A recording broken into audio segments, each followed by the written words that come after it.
everyone. It is my honor to announce the winners of the 2022 PAA Excellence in Public Service Award. In 2008, the PAA Board of Directors created the Excellence in Public Service Award to honor federal, state, and local policymakers who have supported population research and the federal agencies that directly and indirectly support the field. This year, the committee chose 4 recipients across 3 categories. In the U.S. Senate category, the committees chose Senators Patrick Leahy of Vermont and Richard Shelby of Alabama. For decades, Senators Leahy and Shelby have alternated positions, serving as chair and ranking member for the powerful Senate Appropriations Committee, which recommends funding for all federal agencies. As leaders of the Senate Appropriations Committee, Senators Leahy and Shelby have embodied bipartisan leadership, uniting during challenging times to negotiate spending bills and break through partisan stalemate. Their collective leadership has prevented government shutdowns, enabling federal agencies to maintain and enhance essential services, including scientific research and federal data collection and dissemination activities. In the U.S. House of Representatives category, the committee selected Congressman G.K. Butterfield. Since 2004, Congressman Butterfield has represented the 1st Congressional District of North Carolina, a district that includes portions of the Research Triangle area. Throughout his career, Congressman Butterfield has been a strong supporter of the National Institutes of Health and the National Science Foundation, leading efforts in the U.S. House of Representatives to encourage consistent, robust increases in NSF funding. He is also an original founder of the bipartisan Social Determinants of Health Congressional Caucus. And in our last category, the Congressional Staff category, the committee chose Dr. Debbie Jessup, Health Policy Analyst for Congresswoman Lucille Roybal Allard. Debbie was chosen in recognition of her strong support of the Behavioral and Social Sciences and her work on the House Appropriations Committee, in which she has supported PA's interests in both the National Institutes of Health and the National Center for Health Statistics. Most notably, in 2013, when NIH was threatening to withhold support for health economics research, Debbie worked with the PAA on a letter to then NIH Director Francis Collins, which was signed by over 80 members of the U.S. House of Representatives, encouraging the NIH to sustain support for health economics research.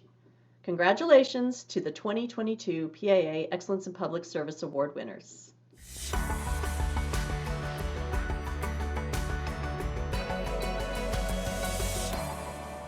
Hello, everyone. The Dorothy Thomas Award was established to honor Dorothy Swain Thomas, who was the first woman to be president of both PAA and the American Sociological Association. The award recognizes the best graduate student paper on the interrelationships among social, economic, and demographic variables. The members of this year's Thomas Award Committee were myself, REANNE Frank, Christina Cross, Scott Lynch, Margot Moinster, Andrew Neumer, and Sangeeta Vyas. We had an excellent and very competitive set of 15 papers to review, which made our decision difficult, but our winning paper this year really stood out as exceptional to the entire committee. It is Wealth Begins at Home, the GI Bill of 1944, and the Making of the Racial Wealth Gap in Home Ownership and Home Value by CHINYERE AGBAI of Brown University. Congratulations. The manuscript uses administrative data from the Department of Veteran Affairs and the Census to ask whether one of the largest housing policies in American history, the Home Loan Guarantee, or the HLG, of the 1944 GI Bill, was implemented differentially by race, and whether its implementation contributed to racial inequality in home ownership and home value nationally and at the metropolitan level.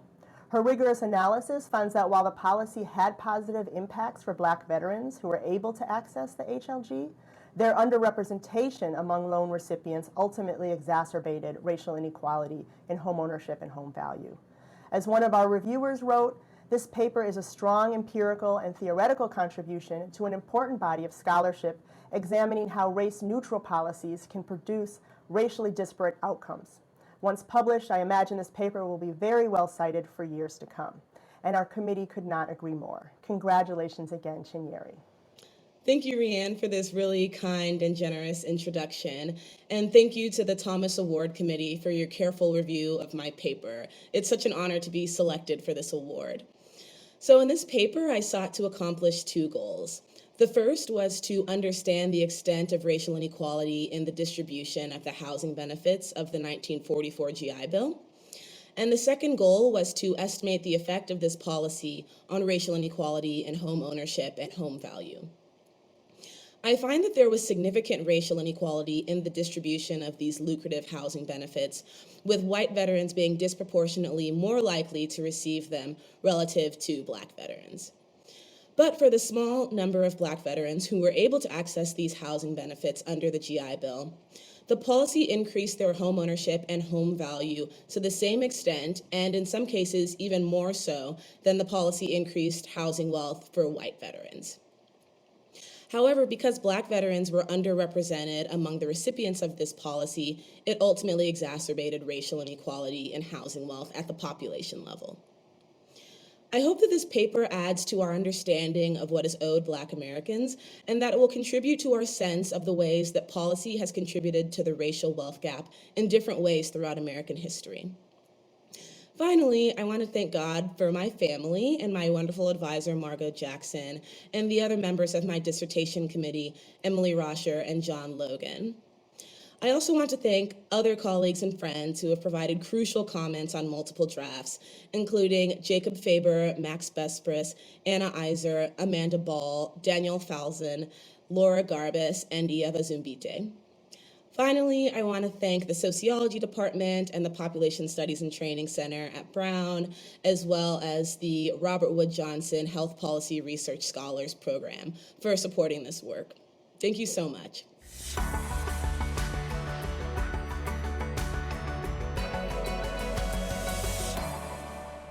The PAA Early Achievement Award has been given biannually since 2012 to recognize scholars who have made distinguished contributions to population research during the first 10 years after receipt of the PhD. This year we are celebrating the 10th year anniversary of this award.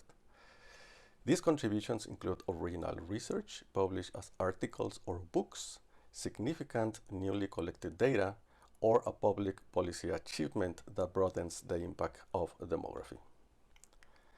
This year we received a large number of submissions from an extraordinary array of early career researchers.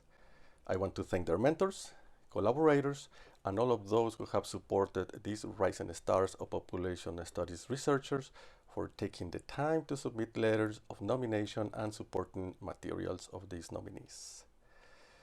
The committee members were very excited to see the amazing work being done by these early career researchers. It shows the many important contributions that PAA researchers are doing during these challenging times and the many contributions to COVID-19 issues. I'm very grateful to have been assisted on the award committee by a devoted group of volunteer faculty. You can see their names on the screen. We managed to coordinate the review of these excellent nominations despite being spread over 3 time zones, meeting over Zoom. Thank you all for sharing your perspective and time on this committee and for your continued commitment to support PAA. As my fellow committee members can attest, all the candidates for this year's award were extremely published in both quality and quantity.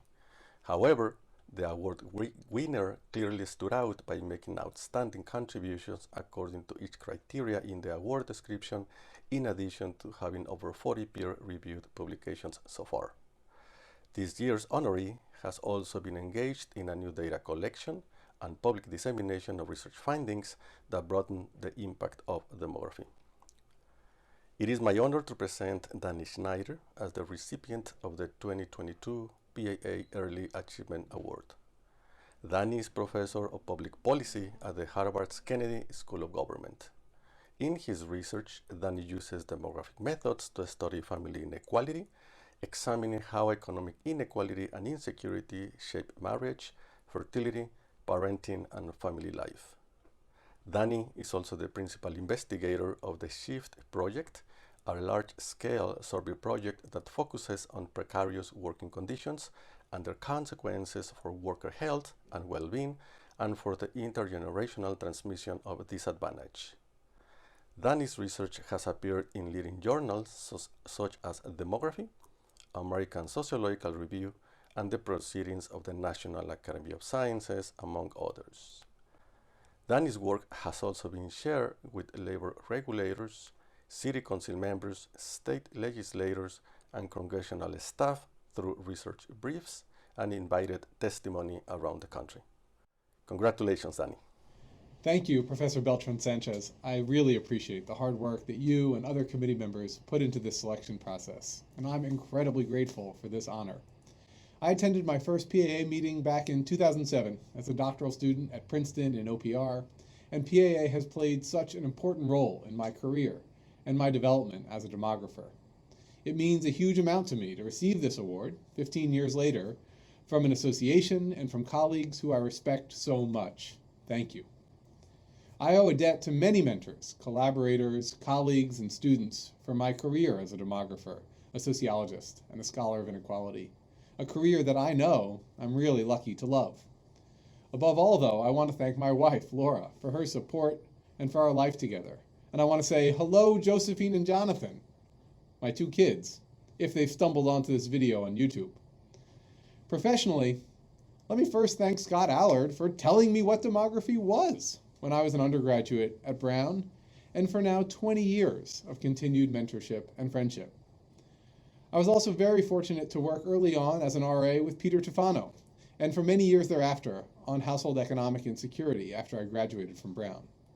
But it was at Princeton and at OPR where the world of demography really opened up to me.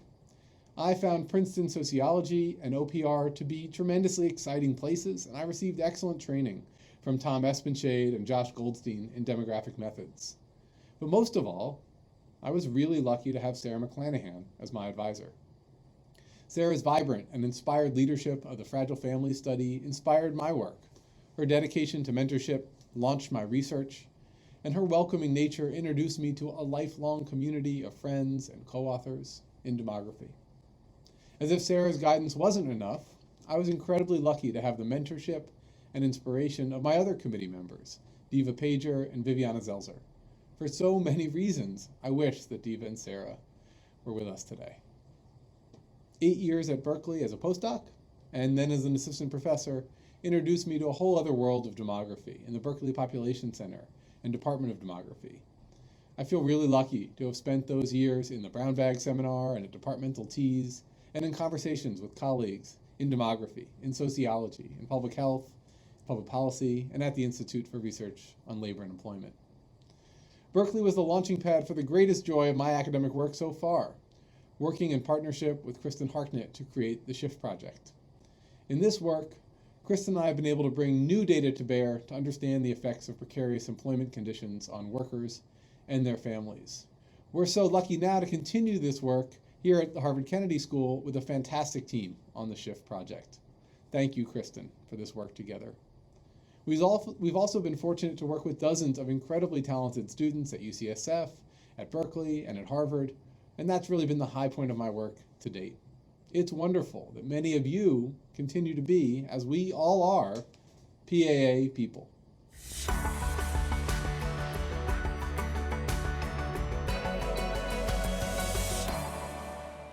The Clifford C. Clogg Award for Mid-Career Achievement recognizes outstanding accomplishments in population studies and demography among mid-career scholars who obtain their highest professional degree in the last 10 to 20 years. Established in 1995, this biennial award is sponsored by PAA in association with the Population Research Institute at the Pennsylvania State University. It commemorates the memory and creative contributions that Dr. Clogg made to survey design and data collection systems, quantitative methods, and labor force demography. As chair of this year's Clifford C. Clogg Award Committee, I'd like to acknowledge and thank Paula Fomby, Stephen Matthews, Steve Trejo, and Tufuku Zuberi for serving on this committee. We received several strong nominations, but after careful review, we were unanimous in our selection of this year's recipient. On behalf of the committee, it is my pleasure to announce that the 2022 Clifford C. Clogg Award for Mid-Career Achievement goes to Dr. Jennifer Dowd, Professor of Demography and Population Health and Deputy Director of the Lever Holmes Center for Demographic Research at the University of Oxford. Dr. Dowd earned her PhD in Demography and Public Affairs at Princeton in 2004. After working briefly for Mathematica, she was a Robert Wood Johnson Health and Society Scholar at the University of Michigan. From there, she served on the faculty at CUNY and then later at King's College London before joining the University of Oxford in 2019.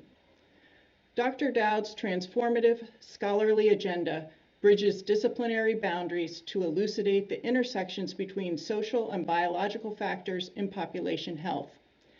As noted by those who nominated her, Dr. Dowd's substantive contributions are wide-ranging, spanning the roles of infection and immunity in the social determinants of health, the population health consequences of the obesity epidemic, and socioeconomic trends in mortality.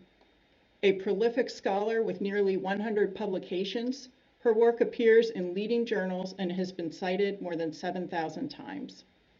She also has an extensive grant record and is currently the PI on a large 5-year Consolidator Award from the European Research Council to study the biosocial determinants of mortality. Many of you may be familiar with Dr. Dowd from her pioneering work as founding member and editor-in-chief of Dear Pandemic, an online communication hub led by women scientists who translate research on COVID to the public. This resource, which is available both in English and Spanish, reaches over 1 million readers each month and has already received numerous accolades, including selection by the World Health Organization as a case study for effective health communication during an information crisis. Dear Pandemic was also selected for inclusion in the U.S. Library of Congress Pandemic Digital Archive. The entire Dear Pandemic team does this important work with no remuneration. It is a service to the public. As the nominators stated in their letter, Dear Pandemic represents public-facing population science at its best.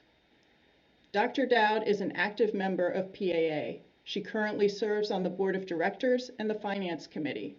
She is also a member of the demography editorial board.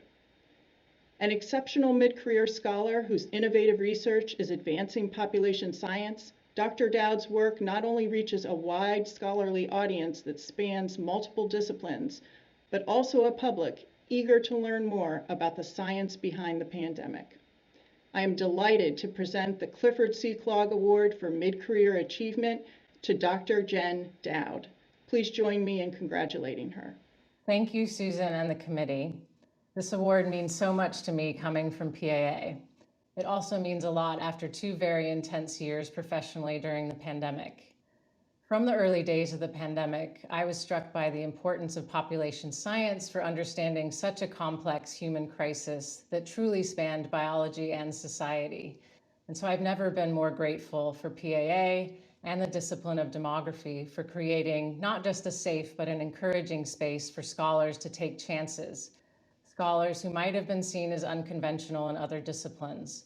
As a social scientist, often going on about strange biological pathways such as cytomegalovirus or the microbiome, I so appreciate the unique space PAA gives me to do this interdisciplinary work. There are many mentors and supporters to thank. I confess I didn't even know what demography was when I first got admitted to graduate school in public policy, so thanks to Noreen Goldman, Herman Rodriguez, Josh Goldstein, and others at the Office of Population Research at Princeton for helping me fall in love with demography and find my people. I'm immensely grateful for my time as a Robert Wood Johnson Health and Society Scholar at the University of Michigan, where I was further encouraged to break disciplinary boundaries. I got to work with economists like the amazing Bob Shaney, as well as a fortuitous collaboration with an infectious disease epidemiologist, Allison Aiello, that continues to this day and drove my passion for studying latent infections and the immune system. I'd like to thank my colleagues at the CUNY Institute for Demographic Research, Neil Bennett and Deborah Balk, and the CUNY School of Public Health, as well as King's College London. These were also immensely supportive environments for work bridging social science and public health. A huge thanks to my current colleagues at the Leverhulme Center for Demographic Science at the University of Oxford, especially our director, Melinda Mills. This is a really special group, and the way we came together at the onset of the pandemic to figure out how we could all best contribute as a team to answer urgent questions in real time really was one of the most rewarding experiences I've ever had. And I really need to thank my nerdy girls at Dear Pandemic. There are too many to name individually, but you know who you are, and you all literally kept me afloat for the last 2 years. You taught me so much about having courage and heeding the call during a time of crisis. Most of us were trained in population health science, toiling away at our respective research that was read by hardly anyone in academic journals, and we had no idea that it was precisely this training that would put us in a position to synthesize and translate the massive amounts of pandemic science coming out daily and get that important information out to millions of people. I know many PAA members have stepped up and done important work during the pandemic, and I just want to encourage even more policy and public engagement from our membership. It's okay to step outside your comfort zone and apply your truly valuable skills outside of traditional academic spaces, especially when the world needs you. And of course, we need to get better at rewarding these efforts in academia. Finally, I want to thank my family, my husband Dan and my 3 kids, Alex, Sydney, and Connor, who tolerate me being so nerdy. And I'll never forget the last PAA in Atlanta because I was in graduate school and brought my oldest son, Alex, as a newborn. And I definitely would not have believed an honor from PAA like this was in the cards at that moment. So I just want to say to all you early career scholars and parents, it really is hard. We acknowledge that, and I see you. So please hang in there and let us know how we can pay it forward and support you. Thanks so much to everyone for this honor.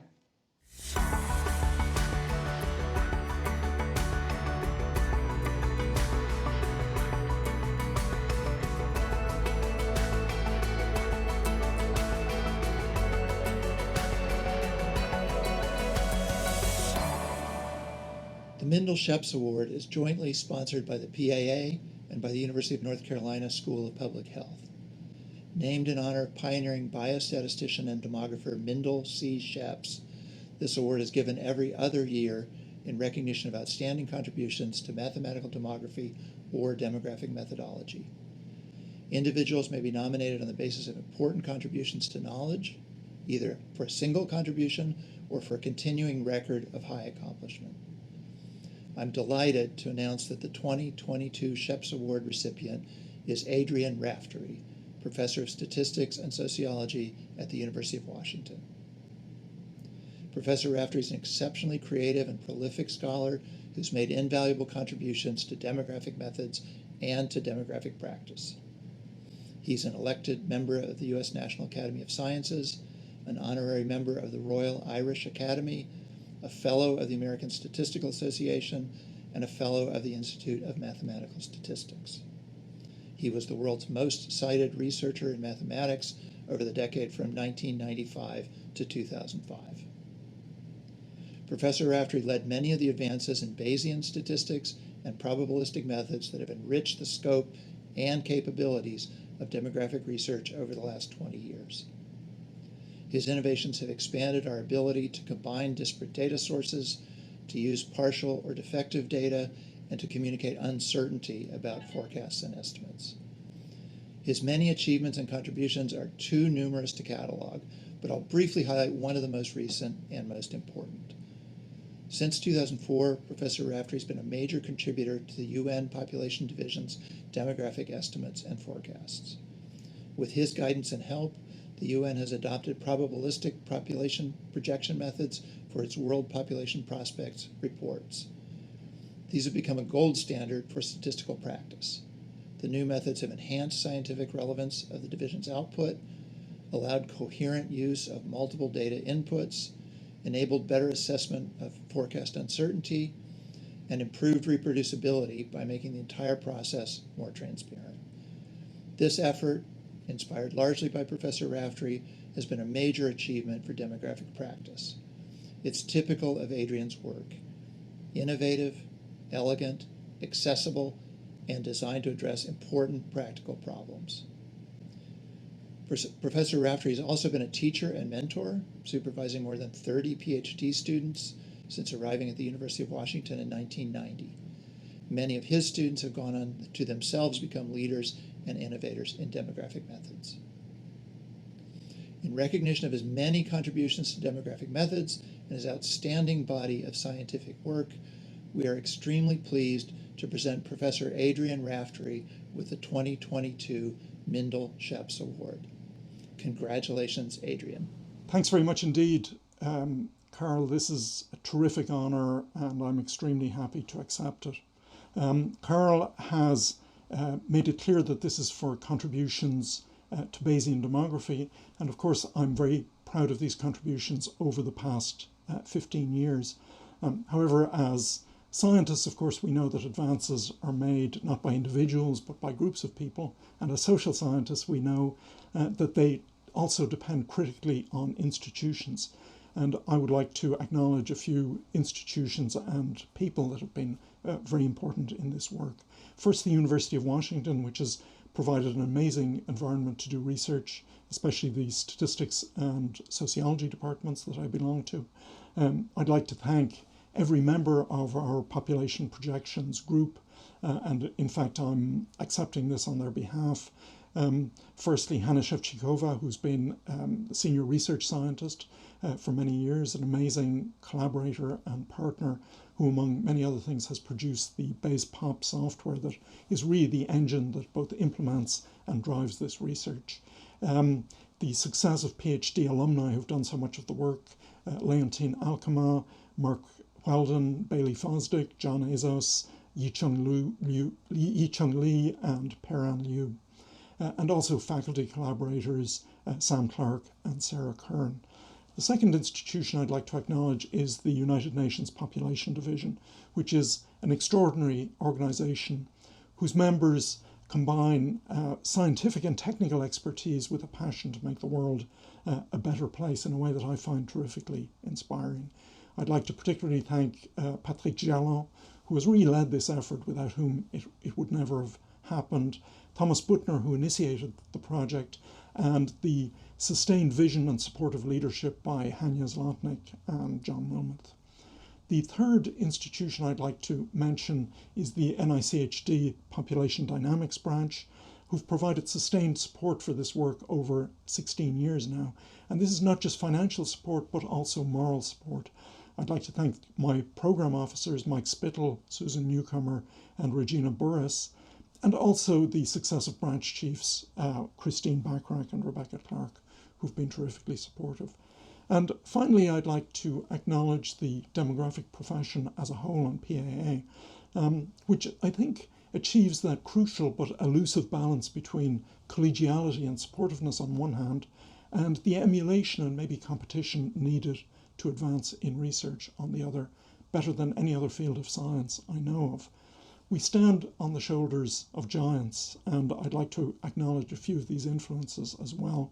Nathan Kiefitz advocated probabilistic population projections first back in 1972. Ron Lee and his collaborators showed the way forward in a remarkable series of papers starting in the 1990s. And the NRC panel, chaired by John Bongartz in 2000, really mobilized the profession around these issues. Juha Alo and Nico Kallman's project on uncertain population in Europe was an early inspiration. So once again, I'm extremely happy to accept this honour, and I thank the committee and the profession very much. Thank you.